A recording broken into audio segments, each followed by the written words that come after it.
कभी उस बच्चे की सोच को समझ के देखिए कि वो बच्चा कहना क्या चाहता है। ओनली फॉर बिजनेस चलाने का पर्पस का एक जगह है। प्लेइंग स्कूल के नाम पे आदमी को लूटा जाता है। डॉक्टर एपीजे अब्दुल कलाम इतना बड़ा साइंटिस्ट बनता, क्वेश्चन पूछो और सामान देते रहो। तो क्या वो एक माँ बाप से सिर्फ इतना ही उम्मीद करता है कि एक हमसे क्वेश्चन पूछे और एक हमको सामान देते रहे? तो कृपया करके अपने बच्चों को दूसरे बच्चे के साथ कंपेयर करना बंद कर दीजिए। बच्चे को समझाने का ज़रूरत नहीं है, बच्चे को समझना चाहिए।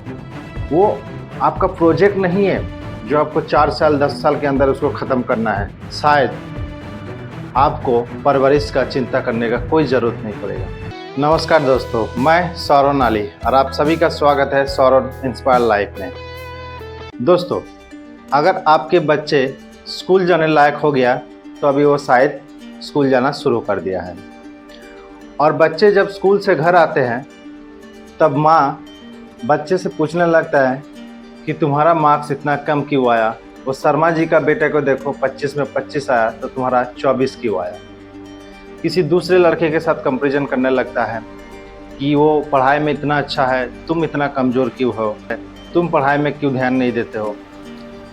हर माँ बाप चाहता है कि उसका बच्चा डॉक्टर, इंजीनियर, आईएएस नहीं तो कहीं और लाइफ में सफलता अचीव करे।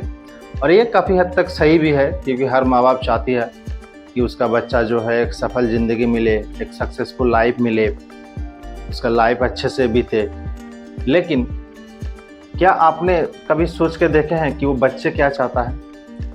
शुरुआत से उस बच्चे को एक रेस में जानबूझ के एक रेस में लगा दिया जाता है, जैसे कि घोड़े का रेस हो और उसे फर्स्ट आना ही है।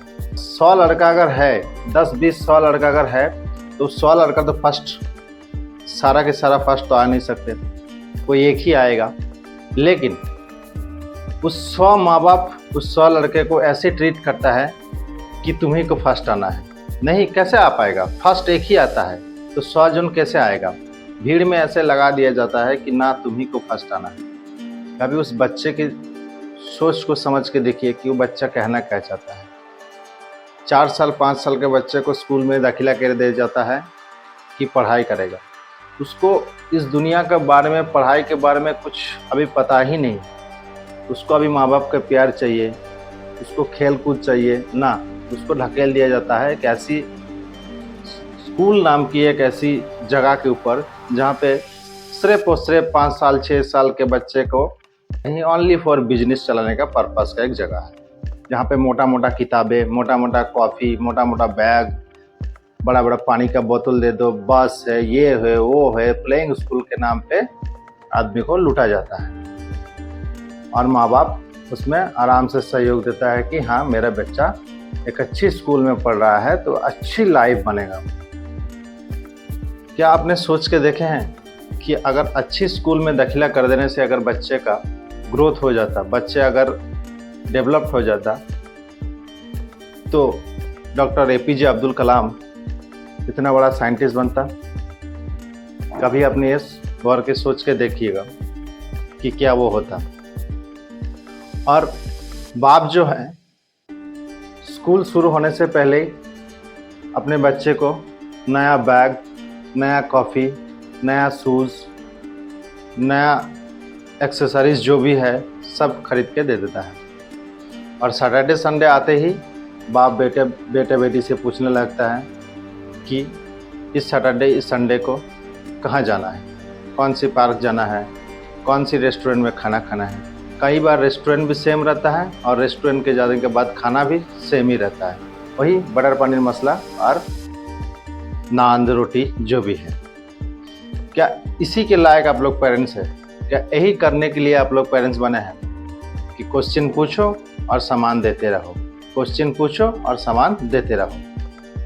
लेकिन एक बच्चा के मन को अगर समझ के देखे तो क्या वो एक माँ बाप से सिर्फ इतना ही उम्मीद करता है कि एक हमसे क्वेश्चन पूछे और एक हमको सामान देते रहे? बच्चे के भविष्य बदलने से पहले आपको अपना सवाल बदलना होगा। तो आइए सवाल बदलते हैं। अब जब आपका बच्चा स्कूल से लौटे तब आप उससे ये मत पूछिए कि शर्मा जी का बेटे का 25 में 25 मिला तो आपको 24 क्यों मिला। आप उससे ये पूछे कि आज आप स्कूल में नया क्या सीखे, किसका किसका मदद किए, किसके किसके साथ अपना टिफ़िन शेयर किया। शायद उसके अंदर हेल्पिंग नेचर पैदा हो, शायद उसके अंदर दूसरों को हेल्प करने का एक मानसिकता पैदा हो। किसी के साथ अपने बच्चे को कंपैरिजन मत कीजिए। सोच के देखिए, शायद कल आपका बच्चा आपको खुद को अगर कंपैरिजन करने लगे दूसरे के साथ, अगर आपको ये बोले कि पिताजी शर्मा अंकल को देखिए, उसके पास कितना नया नया अच्छा अच्छा कार है, आपके पास तो एक भी नहीं। अगर कल अपने बच्चा अपना माँ के साथ कंपैरिजन करने लगे किसी और की माँ को, कि माँ उसकी माँ को देखिए कितना एजुकेटेड है, कितना मॉडर्न है, और आप देखिए कितना पीछे है, तो आप कहीं का नहीं रहेगा। तो कृपया करके अपने बच्चों को दूसरे बच्चे के साथ कंपेयर करना बंद कर दीजिए।